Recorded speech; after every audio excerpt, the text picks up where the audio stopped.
अस्सलाम वालेकुम फ्रेंड्स, आप देख रहे हैं एडवांस यूज़र यूट्यूब चैनल और मैं हूं आशिर महमूद। फ्रेंड्स, आज मैं आपके लिए माइक्रोसॉफ्ट एक्सेल का एक क्विक ट्यूटोरियल लेके आया हूं जिसके अंदर हम कुछ इंपॉर्टेंट चीज़ें कवर करेंगे, जिसके अंदर कुछ इंपॉर्टेंट फंक्शंस आ जाते हैं और कुछ फॉर्मेटिंग के बारे में बताना है और कुछ लेआउट के इंट्रोडक्शन बताऊँगा।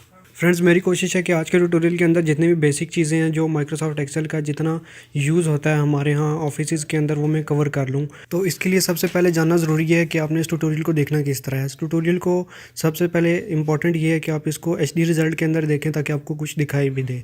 उसके बाद ये है कि इसको देखने के लिए आप मेथड को साथ साथ अप्लाई करें। जो मैं ब्रीफिंग दे रहा हूँ वो आप उसको स्किप ना करें। वैसे देखने में ये आपको काफ़ी मुश्किल लगेगा, लेकिन अगर आप इसको वीडियो की तरह किसी फ़नी क्लिप या मूवी की तरह देखने लग जाएंगे तो फिर ये और भी मुश्किल लगेगा, क्योंकि इसकी इंटरफेस कुछ ऐसी है, इसके फार्मूलाज इस तरह के कुछ कॉम्प्लेक्स लगते हैं। तो अगर उनको साथ साथ अप्लाई किया जाए तो बेहतर समझ आती है। तो मेरी आपसे रिक्वेस्ट है कि वीडियो को स्किप ना करें और जो मेथड्स मैं फार्मूलाज बता रहा हूँ वो आप साथ साथ अप्लाई करते चले जाएं। और आई एम श्योर कि अगर आप इस वीडियो को सीरियस लेते हैं, अगर इसको साथ साथ अप्लाई करते हैं मेथड्स, तो आपको माइक्रोसॉफ्ट एक्सेल इतना आ जाएगा जितना कि किसी भी ऑर्गेनाइजेशन के अंदर बैठे शख्स को माइक्रोसॉफ्ट एक्सेल का यूज़ आता है। इसके जो फार्मूलाज को अगर आप समझना चाहते हैं तो एक बात आप सुन लें कि 90% लोगों को माइक्रोसॉफ्ट एक्सेल के फार्मूलाज नहीं आते। वो सिर्फ डाटा एंट्री करते हैं और कुछ ऐड और सम और लेस माइनस ये फार्मूलाज यूज़ करते हैं, लेकिन मैं आपको कुछ एक्स्ट्रा फार्मूलाज भी बताने जाऊंगा। और मेरी कोशिश होगी कि वीडियो शॉर्ट और इसके अंदर मैक्सिमम चीज़ें कवर करूं। तो आइए ट्यूटोरियल स्टार्ट करते हैं बिना टाइम वेस्ट किए।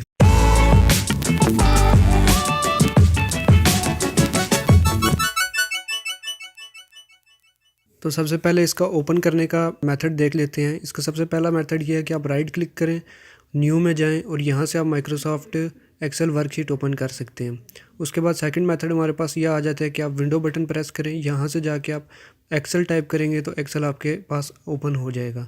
थर्ड मेथड ये है कि आप विंडो प्लस आर प्रेस करेंगे तो रन का डायलॉग बॉक्स आएगा, यहाँ पे आप एक्सेल टाइप करें, EXCEL, एंटर प्रेस करें तो माइक्रोसॉफ्ट एक्सेल की विंडो आपके सामने आ जाएगी। तो हो सकता है थोड़ा बहुत डिफरेंस हो मेरे और आपके सॉफ्टवेयर में, आप हो सकता है कोई और वेरिएंट यूज़ कर, लेकिन टेंशन लेने वाली बात नहीं है, सब चीज़ें सेम ही हैं। तो मैं यहाँ से एक ब्लैंक वर्कशीट पे क्लिक कर दूंगा।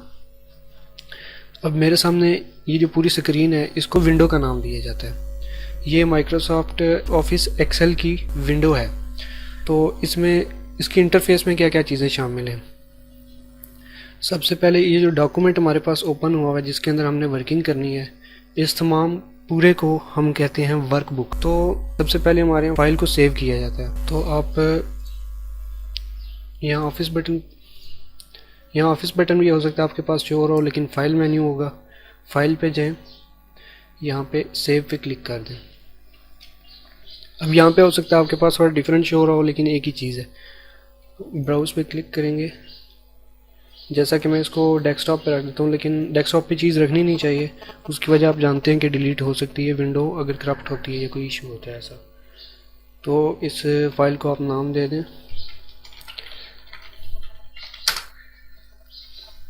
माई वर्कबुक। ये था सेव करने का प्रोसीजर, लेकिन एक चीज़ आ जाती है सेव एज़। अब सेव और सेव एज़ में क्या फ़र्क है। अब देखिए कि अगर मैं इसके अंदर कोई भी डाटा एंटर करता हूँ और फाइल को सेव करता हूँ, जिसकी शॉर्टकट की Ctrl+S, तो फाइल सेव हो जाती है।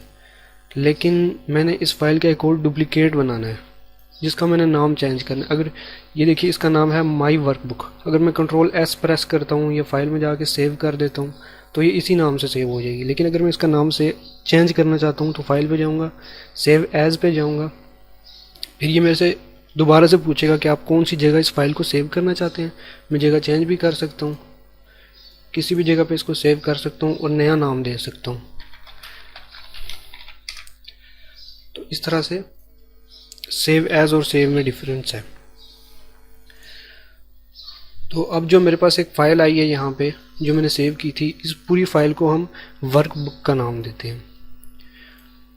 और ये जो नीचे आपके पास शीट शो हो रही है इसको हम नाम देते हैं वर्कशीट का।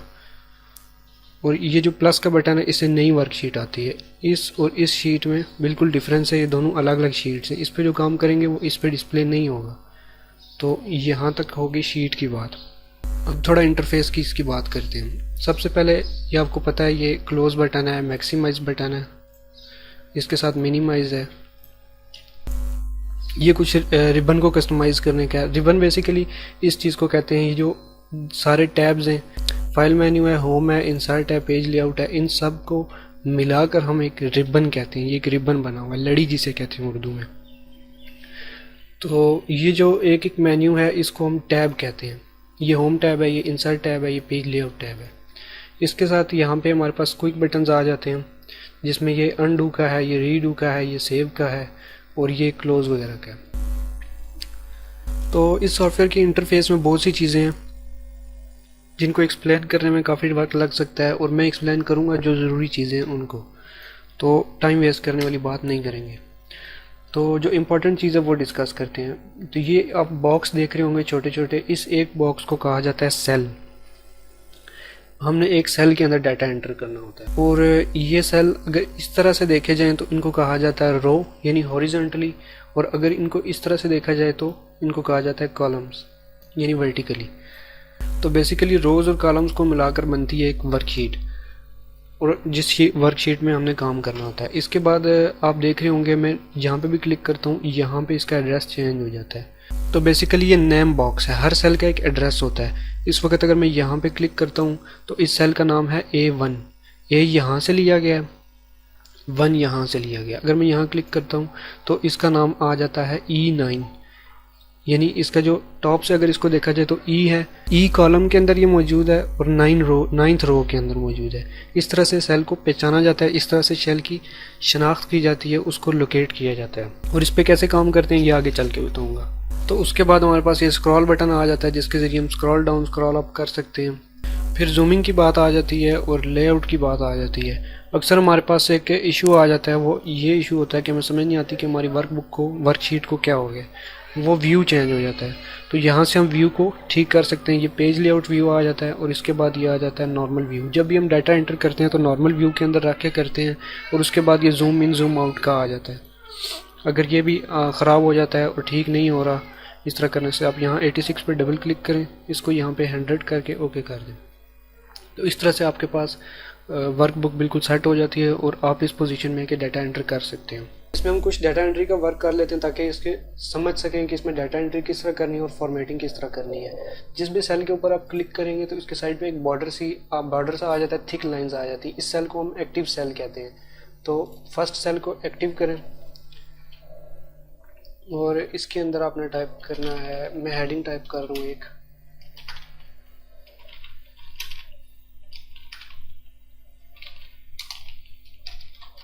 और मैं कीबोर्ड से नीचे वाला बटन प्रेस करता हूँ तो ये नीचे वाले सेल में आ गया। टैब बटन प्रेस करने से ये नेक्स्ट सेल में जाता है। आइटम टाइप किया, टैब का बटन प्रेस किया, नेक्स्ट सेल में चला गया। यहाँ पे quantity, style, type, unit cost और कॉस्ट। यहाँ कॉस्ट लिखने के बाद मैंने एंटर प्रेस किया तो नीचे वाले सेल में आया। एंटर प्रेस करने से नीचे वाले सेल में जाता है, टैब प्रेस करने से नेक्स्ट सेल में, और कीबोर्ड के एरो कीज से भी इसको चेंज किया जा सकता है सेल। तो अब मैं यहाँ पे कुछ डाटा एंटर कर लेता हूँ। यहाँ पे एंटर प्रेस करूँगा, नीचे वाले सेल में जाएगा।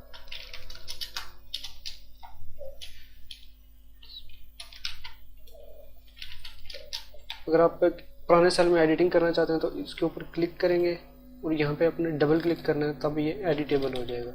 एडिटिंग करने के बाद एंटर करेंगे तो दोबारा ठीक हो जाएगा।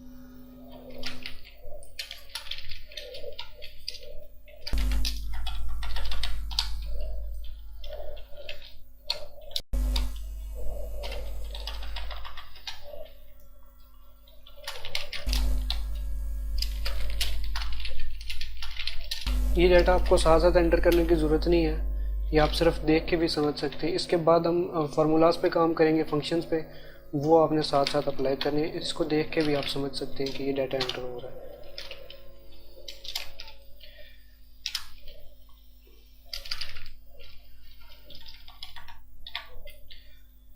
टाइप के अंदर मेटल,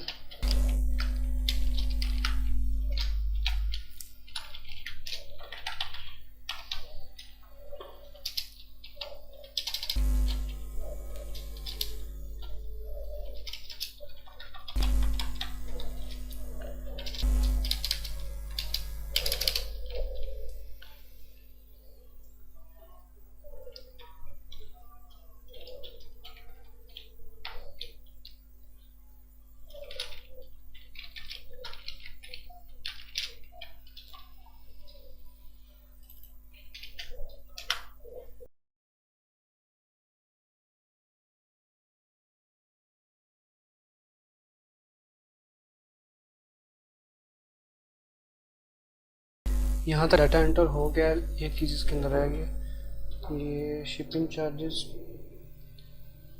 500, 200 और टोटल अमाउंट यहाँ पे लिखनी है। तो अब इसकी हमने फॉर्मेटिंग करनी है। ये था डाटा एंट्री का प्रोसेस। फॉर्मेटिंग कहते हैं इसको स्टाइलाइज करना, इसको खूबसूरत बनाना ताकि देखने में ये आसानी भी हो इसको देखने में। फॉर्मेटिंग इसलिए की जाती है ताकि देखने में अच्छा लगे और समझने में आसानी हो, यानी आई अट्रैक्टिव बनाने के लिए इसको फॉर्मेटिंग की जाती है। तो ये वो साल है जिसके अंदर मैंने लिखा हुआ यूनिक जरूरी प्रतीक, इसके ऊपर मैंने फॉर्मेटिंग अप्लाई करनी है। तो ये वो सेल सेलेक्टेड है जिसका मैंने साइज़ चेंज करना है। तो अब सपोज करें इसका फ़ॉन्ट स्टाइल मैंने रखना है कोई फैंसी सा, जैसे अल्जेरियन होता है। बेशक यहाँ पे सूट नहीं कर रहा, लेकिन एक एग्जांपल है, आप यहाँ पे से और भी चूज़ कर सकते हैं।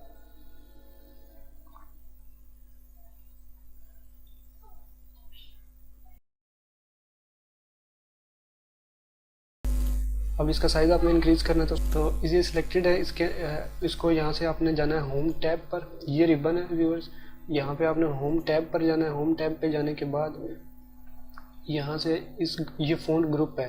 फ़ॉन्ट ग्रुप के अंदर आपने इस ए पे क्लिक करना है जो फ़ॉन्ट का साइज़ इंक्रीज़ कराएगा। इस पर मैं क्लिक करता जाऊँगा, फ़ॉन्ट का साइज़ इंक्रीज़ होता रहेगा। और ये साइज़ 18 है, आप यहाँ से इसको कस्टम साइज़ भी दे सकते हो, खुद से 15 कर सकते हैं या इस तरह से भी कर सकते हैं। तो इसको 20 कर देते हैं, ठीक हो गया। इसके बाद ये हेडिंग्स हैं, इनका भी फ़ॉन्ट आपने उसमें और रखना है। उसका एरियल कर देते हैं, इनको बोल्ड करना है। बोल्ड कहते हैं गाढ़ा करने को। ये होम टैब पर से फ़ॉन्ट ग्रुप के अंदर बी के आइकन पर क्लिक करने से भी बोल्ड हो सकता है, लेकिन हमने कंट्रोल बी इसकी शॉर्टकट की है जिससे बोल्ड होता है। कंट्रोल आई से इटैलिक होता है, कंट्रोल यू से अंडरलाइन होता है। तो उसकी ज़रूरत नहीं है, सिर्फ कंट्रोल बी से बोल्ड कर देते हैं।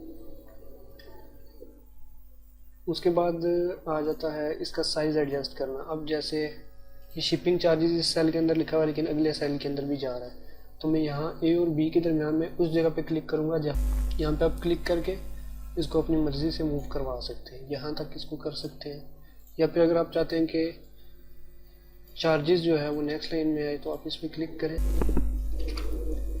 होम टैब में अलाइनमेंट के ग्रुप के अंदर है और रैप टेक्स्ट है। रैप टेक्स्ट इस कमांड का नाम है, इसकी कोई शॉर्टकट की नहीं। इस पर क्लिक करेंगे तो ये शिपिंग चार्जेस यहीं पे एडजस्ट हो जाएगा। इस तरह से भी अगर आप बेहतर समझते हैं, नहीं तो कंट्रोल जी से अनडू करें और वापस इस तरह कर दें और दोबारा यहाँ पे क्लिक करें और बी के दरमियान में इसको ड्रैग करें और यहाँ पे लाके क्लिक बटन छोड़ दें। इस तरह से ये ठीक हो जाएगा। उसके बाद आप समझते हैं कि ये जो वैल्यूज़ है ये सेंटर में आनी चाहिए, तो अलाइनमेंट पे जाएंगे। ये अलाइनमेंट में से सेंटर वाला सिलेक्ट करेंगे, आप क्लिक करेंगे तो ये सेंटर में आ जाएंगी। या फिर इनको राइट अलाइन करना चाहते हैं या लेफ़्ट अलाइन करना चाहते हैं तो इस तरह से आप कर सकते हैं।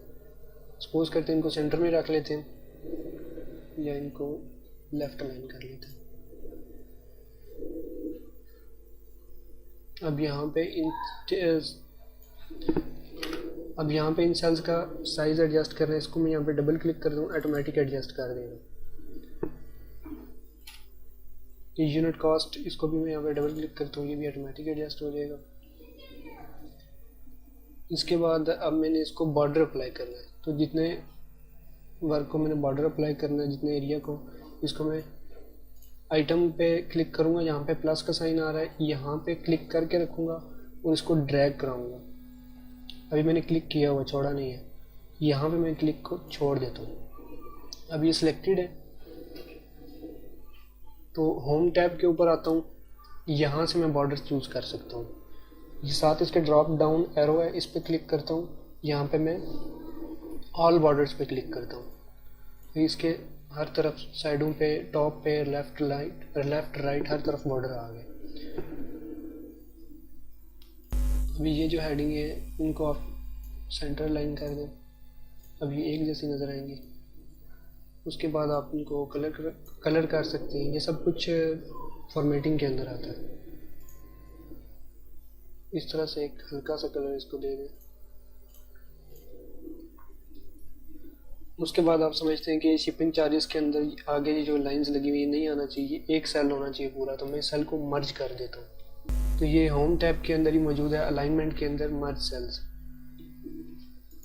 इस पर मैं क्लिक करता हूँ। उसके बाद टैक्स वाले को भी मर्ज करना है, टोटल अमाउंट वाले को भी मर्ज करना है। तो अब करना ये है कि टोटल कॉस्ट कैलकुलेट करनी है, वो हम फार्मूले से कर लेते हैं। इस सारे यहाँ पे हम 300 के दरमियान में क्लिक करता हूँ, इसको यहीं से ड्रैग करके मैं नीचे ले जाता हूँ।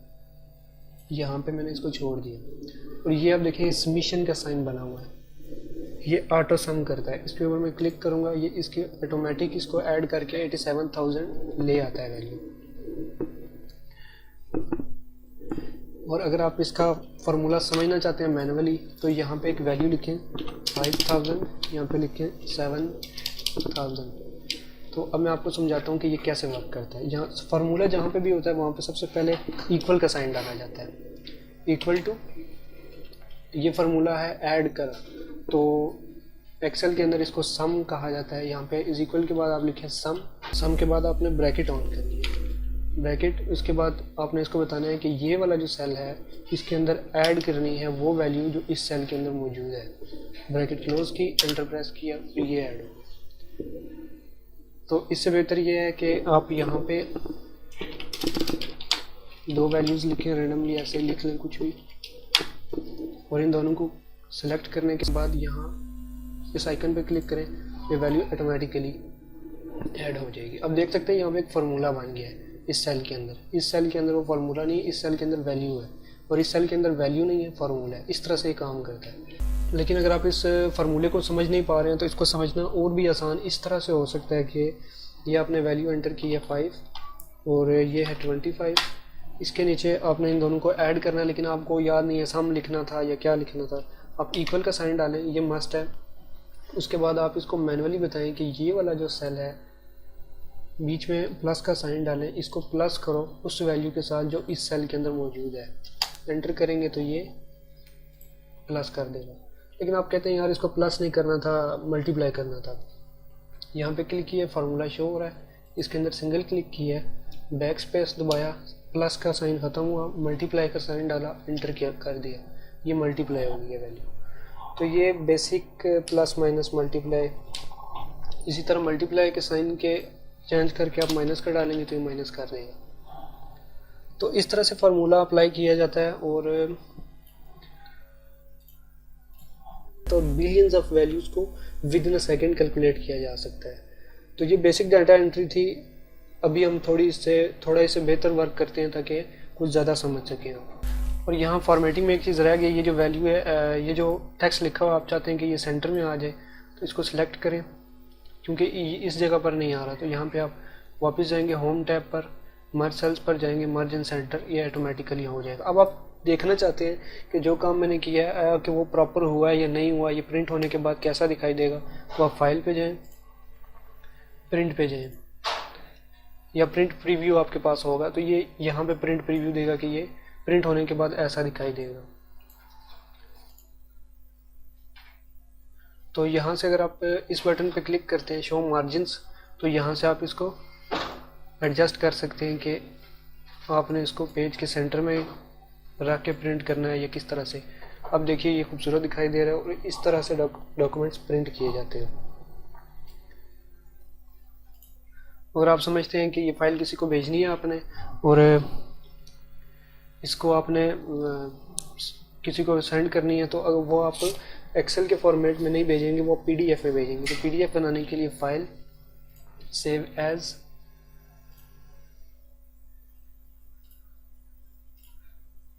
डेस्टिनेशन फोल्डर सेलेक्ट करें, सपोज करते हैं डेस्कटॉप पे सेव करता हूँ, फाइल नेम एंटर करें, उसके बाद यहाँ पे आ जाएं, यहाँ से पीडीएफ फॉर्मेट सेलेक्ट करें और यहाँ पे सेव पे क्लिक करेंगे तो ये पीडीएफ बन जाएगी जो एडिट नहीं की होती। इसमें समझने वाली एक और चीज़ आ जाती है, वो ये है कि यहाँ पे आपने ये सारा काम कंप्लीट कर लिया है, जब आप प्रिंट करने लगे हैं तो आपको फिर पता चला है, फिर ऑर्डर है आपको कि इसके साथ आपने सीरियल नंबर देना था। अब कैसे ऐड किया जाए, तो आप इस कॉलम पे, फर्स्ट कॉलम पे यहाँ पे राइट क्लिक करें, इंसर्ट पे जाएं और ये ऑटोमेटिक यहाँ पे एक कॉलम ऐड करवा देगा। लेकिन यहाँ पे आप हेडिंग किस तरह देनी है, यहाँ पे मैं लिखूँगा, ये बहुत कमाल की ट्रिक बताने जा रहा हूँ, इसको ज़रा गौर से देखें। सीरियल नंबर मैंने लिखा, एंटर प्रेस किया, नीचे आ गया, यहाँ पे मैंने टाइप किया है 1 2, बस इससे आगे टाइप नहीं करना। अब यहाँ पे दरमियान में लेके जाएं कर्सर, प्लस का साइन आया हुआ है, इस तरह से ड्रैग किया, अभी दोनों सिलेक्टेड है। अब ये साइड पे आ जाए, यहाँ पे इसके कोने पे एक छोटा सा डॉट बना हुआ है, नोड कहते हैं इसको। यहाँ पे जब लेके जाते हैं तो प्लस बना हुआ आ जाता है, इस प्लस को क्रॉस हेयर कहा जाता है। जब ये क्रॉस हेयर बन जाएगा तो इसको आपने क्लिक करना है और नीचे तक ले आना है, ये ऑटोमेटिक काउंटिंग कर देगा। या फिर आप कंट्रोल जी करें ताकि वापस अंडू हो जाए, और इसको डबल क्लिक करें तब भी ये अपने आप नीचे तक ले आएगा। लेकिन जो आइटम्स हैं वो यहाँ तक हैं, आई थिंक हेयर क्रोम तक। इन दो को हम सेलेक्ट करता हूँ और फिर डिलीट प्रेस कर देता हूँ। अब यहाँ पे फॉर्मेटिंग हुई भी है, यहाँ पे नहीं हुई। अगर मैं प्रिंट करूँगा तो फिर ये देखने में कुछ ऐसा लगेगा। इसको भी मैंने ठीक करना है। इसको ठीक करने के लिए अब सीरियल नंबर पे मैं वापस जाऊँगा। मुझे नहीं याद मैंने टेक्स्ट साइज़ कितना रखा था आइटम का, इसको सेंटर अलाइन किया था और पता नहीं क्या क्या किया था। तो मैं आइटम पे आता हूँ, सिंपली यहाँ पे फॉर्मेट पेंटर पे एक मरतबा क्लिक करता हूँ और दोबारा सीरियल नंबर पे क्लिक कर देता हूँ। तो जो भी मैंने फॉर्मेटिंग इस पर अप्लाई की थी वो ऑटोमेटिकली कॉपी होकर इस पर अप्लाई होगी। ये बहुत कमाल की ट्रिक है, इसे ज़रूर ट्राई करें। इसकी 2 बार प्रैक्टिस करेंगे आपको समझ आ जाएगी। उसके बाद यहाँ पे आपने इन सबको सिलेक्ट करें और होम टैब के अंदर बॉर्डर पे जाएं और यहाँ पे सिंपली ऑल बॉर्डर्स पहले से ही आया हुआ है, क्लिक करेंगे, ऑल बॉर्डर्स लग जाएंगे। तो अब फाइल में जाएं, प्रिंट पे जाएं, इसका प्रिंट प्रीव्यू देख सकते हैं। इसको एडजस्ट करवाना चाहिए, करा सकते हैं। और एक चीज़ जो मुझे पहले बतानी चाहिए थी मैंने नहीं बताई, लेकिन प्रिंटिंग के लिए ज़रूरी है, वो ये है कि पेज लेआउट टैब के अंदर जाएं। यहाँ से आप सेट कर सकते हैं कि आप किस पेज पे काम कर रहे हैं, इसका साइज़ कितना है। सपोज करें मेरे पेज का साइज़ है लेटर, लेकिन लेटर पेज प्रिंट नहीं किया जाता, ज़्यादातर A4 जो ऑफिस यूज़ होता है वो A4 साइज़ होता है। और उसके अलावा एक ओरिएंटेशन ज़्यादा इंपॉर्टेंट चीज़ है, इसको लैंडस्केप कर सकते हैं आप या पोर्ट्रेट कर सकते हैं। अगर लैंडस्केप कर सकते हैं तो मैं आपको इसको प्रिंट प्रीव्यू दिखा देता हूँ कि लैंडस्केप, ये पेज टेढ़ा हो गया। लैंडस्केप से पोर्ट्रेट करूँगा तो ये वर्टिकल फॉर्म में आ जाता है। तो अब डाटा को डिलीट करना है तो इस सारे को आप यहाँ से इस तरह से सिलेक्ट करेंगे, होम टैब के अंदर जाएंगे, लास्ट पे एडिटिंग का ग्रुप है, इसके अंदर आप जाएंगे क्लियर पे और क्लियर ऑल करेंगे तो सब कुछ क्लियर हो जाएगा। कंट्रोल जी करें, यहाँ पे आप देखें क्लियर कंटेंट्स भी है, सिर्फ कंटेंट्स डिलीट होंगे, फॉर्मेटिंग जो सेल्स की थी वो उसी तरह है। फिर कंट्रोल जी करें। इसके अलावा आप देख सकते हैं क्लियर फॉर्मेट्स है, अगर ये करेंगे तो टेक्स्ट सारे का सारा प्लेन हो जाता है। फिर कंट्रोल जी करें। अब मैंने कंट्रोल जी किया, मुझे लगा जो मैंने कंट्रोल जी किया था, जो पहले मैंने कमांड लगाई थी वही ठीक थी, कंट्रोल जी नहीं करना चाहिए था। तो कंट्रोल वाई करें, वही चीज़ दोबारा अंडू हो जाएगी। तो मैं इस सारे को क्लियर कर देता हूँ, क्लियर ऑल।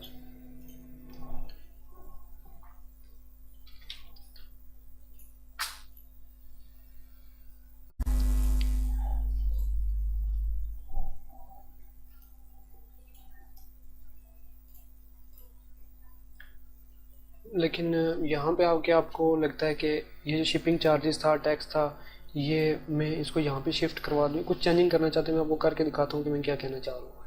इसको सिलेक्ट करता हूँ मैं, सपोज करें इनको अनमर्ज करना चाहते हैं तो होम टैब के अंदर ये मर्ज वाला, इसको दोबारा क्लिक करेंगे,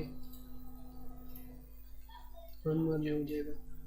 इसको फिर से क्लिक किया, अनमर्ज सेलेक्ट किया, यहाँ पे क्लिक किया, अनमर्ज हो गया। अब ये जो शिपिंग चार्जेस, टैक्स और अमाउंट था, मैं कहता हूँ उसको यहाँ पे शिफ्ट करवा देता हूँ। कंट्रोल एक्स सेलेक्ट किया, सिर्फ एक बॉक्स में यहाँ पे क्लिक कर दीजिए, यहाँ पे कंट्रोल वी किया, ये सारा खुद ब खुद यहाँ पे आ गया। यहाँ पे डबल क्लिक करेंगे, सेट हो जाएगा। इसके बाद यहाँ पे आप बॉर्डर लगाना चाहते हैं तो ऑल बॉर्डर्स करेंगे। सपोज करें कोई बॉर्डर आपने रिमूव करना है तो उस केस में क्या करना है, ये आप सारा सेलेक्ट करें। इसको अगर आप यहाँ पे जाके नो बॉर्डर करते हैं तो इसका बॉटम बॉर्डर ख़त्म हो गया, इसका लेफ़्ट बॉर्डर ख़त्म हो गया। यहाँ से आप इसको सेलेक्ट करें, होम टैब के अंदर फ़ॉन्ट ग्रुप के अंदर यहाँ पे जाएंगे और इसको आपने बॉटम बॉर्डर देना है, और ये जो है इनको आपने लेफ़्ट बॉर्डर देना है, लेफ़्ट बॉर्डर। इस तरह से ये बॉर्डर की चेंजिंग आप कर सकते हैं। अभी प्रिंट प्रीव्यू के अंदर देखें, इस तरह से ये शो होगा। फ्रेंड्स, यहाँ तक जो काम था वो डाटा एंट्री का था, लेकिन अभी एक्सेल के फार्मूला जहाँ पे यूज़ करने की बात आती है तो एक्सेल यूज़लेस है इस मामले में, क्योंकि ये काम तो वर्ड के ऊपर भी हो सकता था। तो इसमें एक्सेल का क्या कमाल है, तो अब आपको दिखाता हूँ एक्सेल का क्या कमाल होता है। तो बेसिकली हम बनाने जा रहे हैं एक रिज़ल्ट कार्ड, जिसमें ऑटोमेटिक रिज़ल्ट डिस्प्ले होगा। तो यहाँ पे हम आ जाएंगे, लिखेंगे रोल नंबर, टैब प्रेस किया, नेक्स्ट कॉलम में गया, नेम, फादर नेम,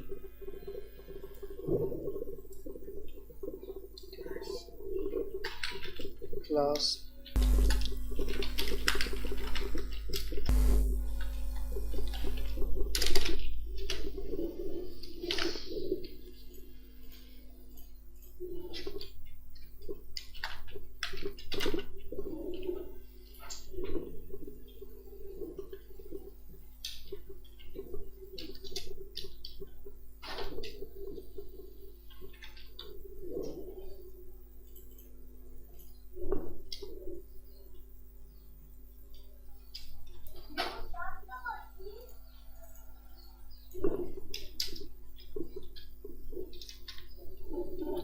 दोनों सेल्स को दरमियान में कर्सर रख के सिलेक्ट करें, इसके ऊपर इस क्रॉस हेयर को पकड़ें और नीचे तक ले जाएं जहाँ तक आपको रिकॉर्ड चाहिए, जितने चाहिए।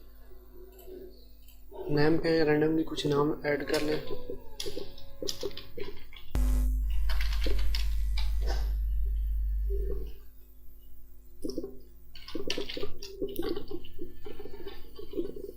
तो एक चीज़ आप नोट कर रहे होंगे कि मैं इसके अंदर फॉर्मेटिंग अभी अप्लाई नहीं कर रहा, मैं सिर्फ डाटा एंट्री कर रहा हूँ। तो फॉर्मेटिंग बाद में अप्लाई करने वाली चीज़ है, डाटा एंट्री पहले की जाती है। तो सिर्फ रैंडमली डाटा एंटर करते जाएं।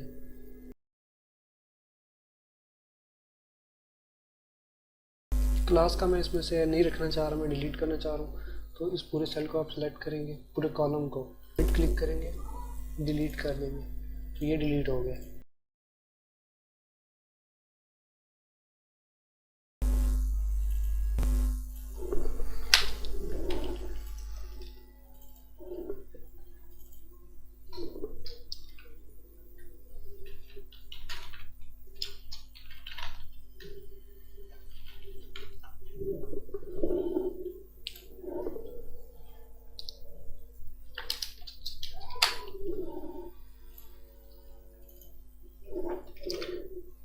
टेन 50 लिखा है, सबके टोटल मार्क्स सेम थे। तो इस क्रॉस हेयर पे मैंने डबल क्लिक किया तो ये ऑटोमेटिक अप्लाई हो गया। अब वो 10 मार्क्स जो वो सबके डिफरेंट हैं, जैसा कि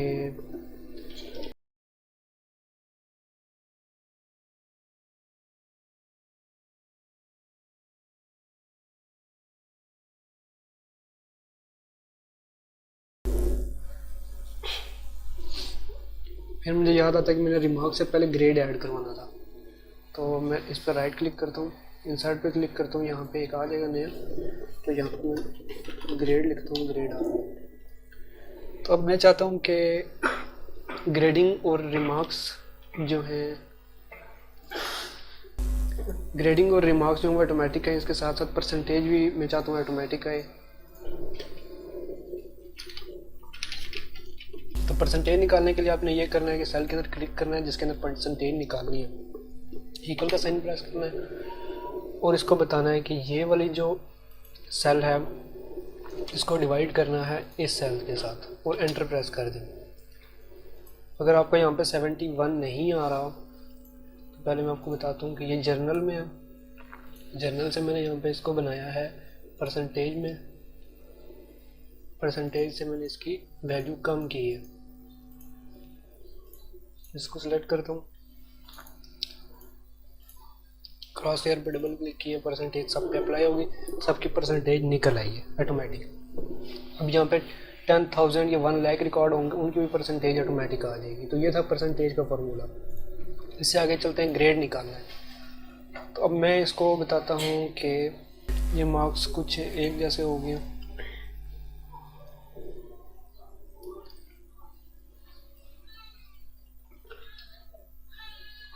अब देखें कि मैं पीछे वैल्यू चेंज करता हूँ तो आगे ये खुद ब खुद चेंज हो जाती है।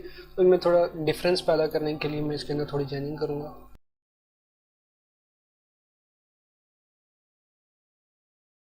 इस तरह से कुछ चेंजिंग कर लेते हैं। इसके बाद मैं चाहता हूँ यहाँ पे जो ग्रेड है वो ऑटोमेटिक आए। फ्रेंड्स मैं एक बार फिर आपको बताता चलूँ कि यहाँ से आगे जो वीडियो है वो आपने साथ साथ मेथड को अप्लाई करना है। वीडियो देखने से आप नहीं समझ पाएंगे, आपके दिमाग में कोई बात नहीं जाएगी, कुछ समझ में नहीं आएगा, मुश्किल लगेगा। तो इसको स्टार्ट करते हैं। सबसे पहले आपने इक्वल का साइन डालना है और इसको साथ साथ अप्लाई करते हैं। और इक्वल का साइन डालने के बाद आपने इफ़ लिखना है, अगर इफ़ के बाद ब्रैकेट ऑन करनी है और यहाँ पे लिखना है, इसको सिलेक्ट करना है। ये है F3, यानी F3 जो सेल है, अगर इसके अंदर जो वैल्यू है इक्वल टू है, बड़ी है, ग्रेटर देन इक्वल टू, बड़ी है या बराबर है 70% के, तो यहाँ पे आना चाहिए ए ग्रेड। उसके ए को जो आपने वो ब्रैकेट इन्वर्टेड कॉमास में लिखना है। इसके बाद इफ़ जो सेकंड कंडीशन है वो ये है कि इस सेल के अंदर जो वैल्यू है वो बड़ी हो या बराबर हो 60% के, तो यहाँ पे जो मैसेज, यहाँ पे जो आना चाहिए टेक्स्ट वो बी आना चाहिए, कि उसको इन्वर्टेड कॉमास में लिख दें। इसके बाद इफ़ इसको एक और कंडीशन देते हैं कि ये जो सेल है F3, इसके अंदर जो वैल्यू है वो बड़ी है या बराबर है, ग्रेटर देन और equal to 50%,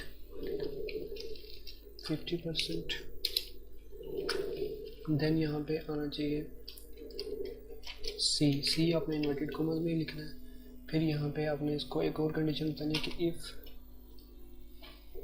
bracket on F3 आप टाइप भी कर सकते हैं। F3 के अंदर जो वैल्यू है वो है ग्रेटर देन और इक्वल टू 40%, तो यहाँ पे आना चाहिए D। और उसके बाद आखिरी कंडीशन इसको बतानी है कि इफ़ अगर ये जो सेल है इसकी जो वैल्यू है वो कम हो 40% से, यानी अगर किसी के मार्क्स 40% से कम हो तो तुमने क्या कहना, तुमने यहाँ पे क्या डिस्प्ले करना है, तुमने डिस्प्ले करना है F, उसका ग्रेड F बताना है। तो अब यहाँ पे ब्रैकेट्स क्लोज करनी है। ब्रैकेट हमने लगाई कितनी है, 1 2 3 4 5 ब्रैकेट्स लगाएंगे, 2 3 4 लगाएंगे। जैसे मैं 5वीं लगाऊंगा वो इसको बोल्ड कर देगा, गाढ़ा करके कंफर्म करेगा कि फार्मूला ठीक हो गया, ब्रैकेट्स ठीक हो गई, ये चीज़। अब एंटर करें तो ये ए ग्रेड आ गया। यहाँ से आप इसको पकड़ के भी ड्रैग करवा सकते हैं और डबल क्लिक भी कर सकते हैं इस क्रॉस हेयर पे, तो ये फार्मूला सब पे अप्लाई हो गया। ये था ग्रेड का फार्मूला जो ऑटोमेटिक बताता है। इसको आप ड्रैग करके 1000 ऑफ वैल्यूज़ में ले जाएं तो तब भी ये आपको बिल्कुल एक्यूरेट सेट करके दे देगा। इसके बाद आ जाता है रिमार्क्स। फ्रेंड्स रिमार्क्स के अंदर मैंने लिखना है पास या फेल, तो मैं यही चाहता हूँ कि वो भी ऑटोमेटिक लिखा जाए। मैं किस तरह फेल लिखूँगा किसी के आगे और किस तरह पास लिखूँगा तो बहुत ज़्यादा वैल्यूज़ होंगे, तो फिर इसमें एरर के चांसेस होते हैं। तो मैं इक्वल का साइन डालूंगा फार्मूला स्टार्ट करने के लिए। इफ़ लिखूँगा अगर, तो यहाँ पे इफ़ एंड का फार्मूला है ये, इफ़ और का फार्मूला है। इफ़ और का फार्मूला इस तरह है कि मैं आपको साथ साथ बताता हूँ कि ये जो सेल है इसके अंदर आने वाली वैल्यू इक्वल है ए के, और इसलिए कहा जाता है कि अगर मैं कोमा लगाऊंगा तो ये अगला लॉजिक है, यानी अगर ये बात नहीं है तो फिर ये बात है, या फिर इसके अंदर मौजूद वैल्यू बराबर है इन्वर्टेड कॉमा में बताएं बी के। और का मतलब जैसे उर्दू का लफ्ज़ है या फिर ए या बी, और या फिर इसको बताना है कि ये जो वैल्यू है सेल है इसके अंदर आने वाली वैल्यू अगर तो सी है, यानी ये सब सूरतें जब होंगी तो यहाँ पे तुमने बताना है पास। तो अगर ABCD ग्रेड है, तुमने पास का यहाँ पे टाइप करना है ऑटोमेटिक।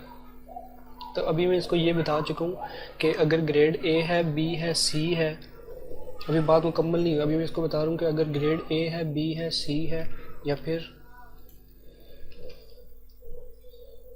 इसमें आने वाला टेक्स्ट यहाँ पे D है, तो यहाँ पे यहाँ तक बात मुकम्मल हुई कि अगर फिर से देख लें कि इफ़ यहाँ पे ब्रैकेट ऑन की और, यानी मल्टीपल लॉजिक्स दे रहा हूँ। पिछले फार्मूला में और नहीं यूज़ किया था क्योंकि सिंगल लॉजिक था, यहाँ पे और लगाया, यानी G3 जो सेल है इसके अंदर A है, B है, या C है, या D है। तो इन सब सूरतों में इसको क्लोज करके तुमने बताना है, यहाँ पे मैसेज डिस्प्ले करना है पास, और पास में इन्वर्टेड कॉमास में लिखा हुआ। अदरवाइज तुमने यहाँ पे लिख देना फेल। फार्मूला को एक बार समझ लीजिए। इफ़ और ब्रैकेट ओपन, यहाँ तक फार्मूले का इससे आगे समझने वाली बात है कि G3 जो सेल है, यानी G ये इस तरह से G है और 3 यहाँ से, G3 में ये वाला सेल आ जाता है, सेल का एड्रेस है। G3 जो सेल है इसके अंदर अगर वैल्यू A है, B है, C है, D है, तो तुमने इस सूरत में लिखना है पास। और अगर ABCD के अलावा क्या आता है, F है, अगर ग्रेड F है तो तुमने बताना है फेल है। तो यहाँ पे हमने ब्रैकेट्स क्लोज करनी है। ब्रैकेट हमने ओपन कितनी की थी, एक तो क्लोज भी हुई है ना, इसको मैं क्लोज करता हूँ, ये बता देगा। एक ही ब्रैकेट चाहिए थी, पास।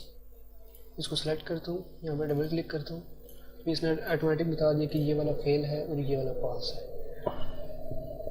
तो ये था रिज़ल्ट कार्ड बनाने का तरीका, और इसके अंदर हमने 2 फार्मूला सीखे हैं, एक इफ़ का सीखा है और एक इफ़ और का लगाया है फार्मूला। तो ये जो ट्यूटोरियल था इसके अंदर मैंने फॉर्मेटिंग इसके अंदर इतनी नहीं की। आपको पिछले ट्यूटोरियल में बताया कि फॉर्मेटिंग कैसे की जा सकती है। इसको सिलेक्ट करें, ग्रेटर देन का प्रेस करें और इसको यूँ सेलेक्ट करके आप यहाँ से इसको मर्ज करवा दें, कंट्रोल B करें, बोल्ड हो जाएगा। यहाँ पे इस सब को सिलेक्ट करें। ये आम चीज़ें, ये बंदा छेड़ के सीख सकता है। जो सीखने वाली चीज़ है वो फंक्शन है। तो अभी मैं होम टैब के अंदर हूँ, फ़ॉन्ट ग्रुप के अंदर, इसको सिलेक्ट करें, यहाँ पे ऑल बॉर्डर्स करेंगे, सब के सब पे बॉर्डर अप्लाई हो जाएगा।